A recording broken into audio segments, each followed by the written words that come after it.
ಮಾಡಿಕೊಡ್ತಾರ ಅನ್ನುವಂಥ ಪ್ರಶ್ನೆ ಇದೆ. ಜನಪ್ರತಿನಿಧಿಗಳ ಕೋರ್ಟ್ನಲ್ಲಿ ಸಿಎಂ ವಿರುದ್ಧ ದೂರು. ಖಾಸಗಿ ದೂರು ದಾಖಲಿಸಿರುವ ಸ್ನೇಹಮಯಿ ಕೃಷ್ಣ ದೂರಿನ ವಾದ ಪ್ರತಿವಾದವನ್ನ ನ್ಯಾಯಾಧೀಶರು ಇವತ್ತು ಆಲಿಸ್ತಾರೆ. ಇವತ್ತು ಮೂಡಾ ಪ್ರಕರಣದ ಸಂಬಂಧ ಆದೇಶ ನೀಡುವ ಸಾಧ್ಯತೆ ಕೂಡ ಇದೆ. ಮಧ್ಯಾಹ್ನದ ವೇಳೆ ನ್ಯಾಯಾಲಯದಲ್ಲಿ ಆದೇಶ ನೀಡುವ ಸಾಧ್ಯತೆ ಇದ್ದು ನಿರ್ದಿಷ್ಟ ತನಿಖಾ ಸಂಸ್ಥೆಯಿಂದ ಎಫ್ಐಆರ್ಗೆ ಆದೇಶ ನೀಡುವ ಸಾಧ್ಯತೆ ಇದೆ. ಇಂಥದ್ದೇ ತನಿಖಾ ಸಂಸ್ಥೆ ಎಫ್ಐಆರ್ ದಾಖಲು ಮಾಡಿಕೊಂಡು ಈ ಮೂಡಾ ಹಗರಣಕ್ಕೆ ಸಂಬಂಧಪಟ್ಟಂತೆ ಸಿಎಂ ಮೇಲೆ ಬಂದಿರುವಂತಹ ಆರೋಪಕ್ಕೆ ಸಂಬಂಧಪಟ್ಟಂತೆ ತನಿಖೆ ಮಾಡೋದಕ್ಕೆ ಕೋರ್ಟ್ ಏನಾದರೂ ಆದೇಶ ಕೊಟ್ರೆ ಸಹಜವಾಗಿ ಸಿದ್ದರಾಮಯ್ಯನವರಿಗೆ ಸಂಕಷ್ಟ ಅಂತ ಹೇಳಲಾಗ್ತಾ ಇದೆ. ಹಾಗಾಗಿ ಜನಪ್ರತಿನಿಧಿಗಳ ಕೋರ್ಟ್ನತ್ತ ಇವತ್ತು ಎಲ್ಲರ ಚಿತ್ತ ಏನಾಗಬಹುದು, ಸಿಎಂ ಭವಿಷ್ಯ ಇವತ್ತು ಡಿಸೈಡ್ ಆಗುತ್ತೆ. ಈ ಬಗ್ಗೆ ಮತ್ತಷ್ಟು ಡೀಟೇಲ್ಸ್ ಅನ್ನ ಕೊಡ್ತಾ ಹೋಗ್ತಾರೆ ನಮ್ಮ ಪ್ರತಿನಿಧಿ ಮಾದೇಶ್. ನೇರ ಸಂಪರ್ಕದಲ್ಲಿ ಜಾಯಿನ್ ಆಗ್ತಿದ್ದಾರೆ. ಎಲ್ಲರ ಚಿತ್ತ ಹೈಕೋರ್ಟ್ನತ್ತ ಇತ್ತು ಮಾದೇಶ್, ಬಟ್ ರಾಜ್ಯಪಾಲರ ನಡೆಯನ್ನೇ ಎತ್ತಿ ಹಿಡಿತು ಹೈಕೋರ್ಟ್. ಇವತ್ತು ಜನಪ್ರತಿನಿಧಿಗಳ ಕೋರ್ಟ್ನಲ್ಲಿ ಏನೆಲ್ಲ ಬೆಳವಣಿಗೆ ಆಗಬಹುದು, ಸಿಎಂಗೆ ಯಾವ ರೀತಿ ಸಂಕಷ್ಟ ಎದುರಾಗಬಹುದು?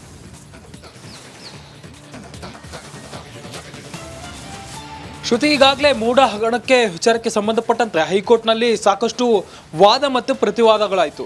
ಅದಕ್ಕೂ ಮುಂಚೆ ಜನಪ್ರತಿನಿಧಿ ವಿಶೇಷ ನ್ಯಾಯಾಲಯದಲ್ಲಿ ಸಾಕಷ್ಟು ವಾದ ಮತ್ತು ಪ್ರತಿವಾದಗಳಾಗಿತ್ತು. ಅದಕ್ಕೆ ಸಂಬಂಧಪಟ್ಟಂತೆ ಜನಪ್ರತಿನಿಧಿಗಳ ವಿಶೇಷ ನ್ಯಾಯಾಲಯ ಆದೇಶ ಕೊಡೋದಕ್ಕೂ ಕೂಡ ಮುಂದಾಗಿತ್ತು. ಅಷ್ಟರಲ್ಲೇ ಸಿಎಂ ಸಿದ್ದರಾಮಯ್ಯ ಅವರ ಪರ ವಕೀಲರು ಹೈಕೋರ್ಟ್ಗೆ ರಿಟ್ ಅರ್ಜಿಯನ್ನು ಸಲ್ಲಿಸಿ ಆ ಒಂದು ಆದೇಶವನ್ನು ತಡೆ ಹಿಡಿಯೋದಕ್ಕೆ ಒಂದು ಮಧ್ಯಂತರ ತಡೆಯನ್ನು ತರುವಂಥ ಕೆಲಸವನ್ನು ಮಾಡಿದರು.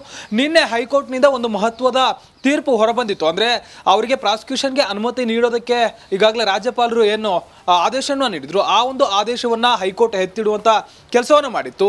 ಇವಾಗ ಅಂದರೆ ನಿನ್ನೆ ಆ ಒಂದು ಆದೇಶ ಹೊರಬಂದಿರುವಂಥ ಬೆನ್ನಲ್ಲೇ ಇವತ್ತು ಜನಪ್ರತಿನಿಧಿಗಳ ವಿಶೇಷ ನ್ಯಾಯಾಲಯದಲ್ಲಿ ಈಗಾಗಲೇ ಈ ಒಂದು ಪ್ರಕರಣಕ್ಕೆ ಸಂಬಂಧಪಟ್ಟಂತೆ ತನಿಖೆ ಆದೇಶ ಮಾಡೋದಕ್ಕೆ ಒಂದು ತನಿಖಾ ಸಂಸ್ಥೆಗೆ ಆದೇಶ ನೀಡಬೇಕಾ ಬೇಡ ಅನ್ನೋದಕ್ಕೆ ಸಂಬಂಧಪಟ್ಟಂತೆ ಒಂದು ಮಹತ್ವದ ಆದೇಶ ಇವತ್ತು ಜನಪ್ರತಿನಿಧಿ ವಿಶೇಷ ನ್ಯಾಯಾಲಯದಲ್ಲಿ ಆದೇಶ ಆಗುವಂಥ ಸಾಧ್ಯತೆ ಇದೆ.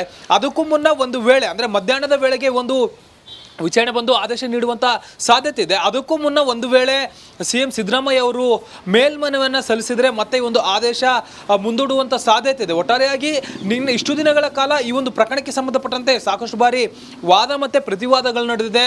ನ್ಯಾಯಾಲಯದಲ್ಲೂ ಕೂಡ ಈ ಒಂದು ಪ್ರಕರಣಕ್ಕೆ ಸಂಬಂಧಪಟ್ಟಂತೆ ಸಾಕಷ್ಟು ಮಾಹಿತಿಗಳನ್ನು ಕಲೆ ಹಾಕುವಂಥ ಕೆಲಸವನ್ನು ಮಾಡಲಾಗಿದೆ. ಜೊತೆಗೆ ಇತ್ತ ಸಿಎಂ ಸಿದ್ದರಾಮಯ್ಯ ಅವರ ವಿರುದ್ಧ ಏನೆಲ್ಲ ಆರೋಪಗಳು ಬಂದಿದೆ ಅದಕ್ಕೆ ಸಂಬಂಧಪಟ್ಟಂತೆ ಅರ್ಜಿದಾರರು ಕೂಡ ಸ್ನೇಹಮಯಿ ಕೃಷ್ಣ ಆಗಿರ್ಬೋದು ಮತ್ತು ಬೇರೆ ಬೇರೆ ಅರ್ಜಿದಾರರು ಕೂಡ ಒಟ್ಟು 3 ಜನ ಅರ್ಜಿದಾರರು ಈ ಒಂದು ಕೇಸ್ನಲ್ಲಿದ್ದಾರೆ. ಆ 3 ಜನರು ಕೂಡ ಒಂದಷ್ಟು ದಾಖಲೆಗಳನ್ನು ಕೂಡ ಕೋರ್ಟ್ಗೆ ಸಬ್ಮಿಟ್ ಮಾಡುವಂಥ ದಾಖಲೆಗಳನ್ನು ಕೂಡ ಇಟ್ಕೊಂಡಿದ್ದಾರೆ. ಒಂದು ವೇಳೆ ಇವತ್ತು ಆದೇಶವನ್ನು ಅಂದರೆ ಎಫ್ಐಆರ್ ದಾಖಲು ಮಾಡಿ ತನಿಖೆ ಮಾಡೋದಕ್ಕೆ ಒಂದು ನಿರ್ದಿಷ್ಟ ತನಿಖಾ ಸಂಸ್ಥೆಗೆ ಏನಾದರೂ ನ್ಯಾಯಾಲಯ ಆದೇಶ ನೀಡಿದರೆ ಮುಂದಿನ ಹಂತದಲ್ಲಿ ಕೂಡ ಇವರು ಅದಕ್ಕೆ ಸಂಬಂಧಪಟ್ಟಂಥ ಒಂದಷ್ಟು ದಾಖಲೆಗಳನ್ನು ಲಗತ್ತಿಸಬೇಕಾಗುತ್ತೆ. ಜೊತೆಗೆ ತನಿಖಾ ತಂಡವು ಕೂಡ ಅದರದ್ದೇ ಆದಂಥ ಒಂದಷ್ಟು ಸಿಎಂ ವಿರುದ್ಧ ತನಿಖೆ ಆಗಿರೋದ್ರಿಂದ ಒಂದಷ್ಟು ಪ್ರಿಪರೇಷನ್ಗಳನ್ನು ಕೂಡ ಮಾಡ್ಕೊಳ್ಬೇಕಾಗುತ್ತೆ.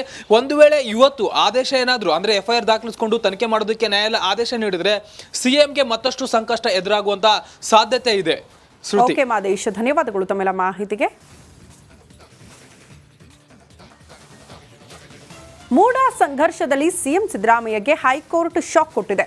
ಪ್ರಾಸಿಕ್ಯೂಷನ್ ಪ್ರಶ್ನಿಸಿ ಸಿಎಂ ಸಲ್ಲಿಸಿದ್ದ ಅರ್ಜಿ ವಜಾಗೊಳಿಸಿ ತನಿಖೆಗೆ ಆದೇಶ ನೀಡಿದೆ. ಹಾಗಾದ್ರೆ ಅಂದು ಸಿಎಂ ಪರ ವಕೀಲರು ಮಂಡಿಸಿದ್ದ ವಾದವೇನು, ಈಗ ಹೈಕೋರ್ಟ್ ನೀಡಿರೋ ಆದೇಶವೇನು? ಆ ಕುರಿತ ರಿಪೋರ್ಟ್ ಎಲ್ಲಿದೆ ನೋಡಿ.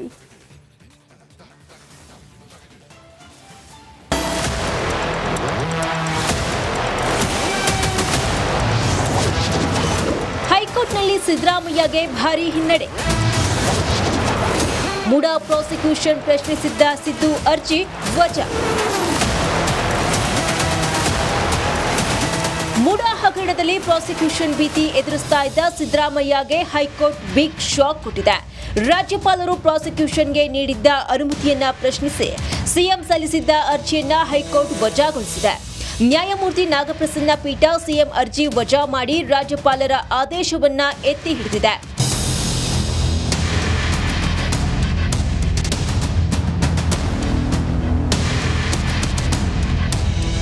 ಹೈಕೋರ್ಟ್ ಯಾವೆಲ್ಲ ಅಂಶಗಳನ್ನು ಪರಿಗಣಿಸಿ ರಾಜ್ಯಪಾಲರ ಆದೇಶ ಎತ್ತಿ ಹಿಡಿದಿದೆ? ಅಂದು ಸಿಎಂ ಪರ ವಕೀಲರು ಮಂಡಿಸಿದ ವಾದವೇನು? ಹೈಕೋರ್ಟ್ ನೀಡಿರುವ ತೀರ್ಪು ಏನು ಅಂತ ಸರಳವಾಗಿಯೇ ವಿವರಿಸ್ತೀವಿ ನೋಡಿ.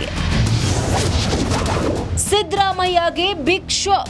ಮೂಡಾ ಹಗರಣದಲ್ಲಿ ಸಿಎಂ ವಿರುದ್ಧ ಪ್ರಾಸಿಕ್ಯೂಷನ್ಗೆ ನೀಡಿರುವ ರಾಜ್ಯಪಾಲರ ಆದೇಶ ತಪ್ಪು ಅಂತ ಸಿಎಂ ಪರ ವಕೀಲರು ವಾದವನ್ನ ಮಂಡಿಸಿದ್ರು.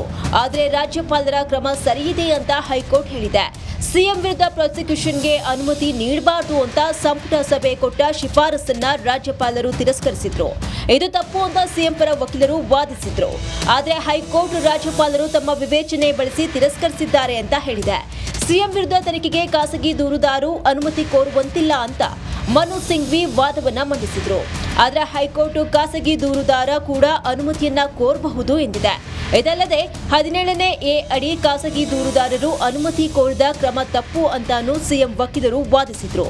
ಆದರೆ ಇಂದು ಹೈಕೋರ್ಟ್ 17 ಎ ಅಡಿ ಖಾಸಗಿ ದೂರುದಾರರು ಸಿಎಂ ವಿರುದ್ಧ ತನಿಖೆಗೆ ಅನುಮತಿಯನ್ನ ಕೋರಿದ ಕ್ರಮ ಸರಿ ಅಂತ ರಾಜ್ಯಪಾಲರ ಆದೇಶವನ್ನ ಎತ್ತಿ ಹಿಡಿದಿದೆ. ಹೈಕೋರ್ಟ್ನ ಈ ಮಹತ್ವದ ತೀರ್ಪಿನ ಬೆನ್ನಲ್ಲೇ ಸಿಎಂ ಸಿದ್ದರಾಮಯ್ಯ ಮಾತನಾಡಿದರು. ಹೈಕೋರ್ಟ್ ತನಿಖೆಗಷ್ಟೇ ಅನುಮತಿಯನ್ನು ನೀಡಿದೆ, ಆದರೆ ಪ್ರಾಸಿಕ್ಯೂಷನ್ಗೆ ಅನುಮತಿ ನೀಡಿಲ್ಲ ಅಂತ ಹೇಳಿದ್ದಾರೆ.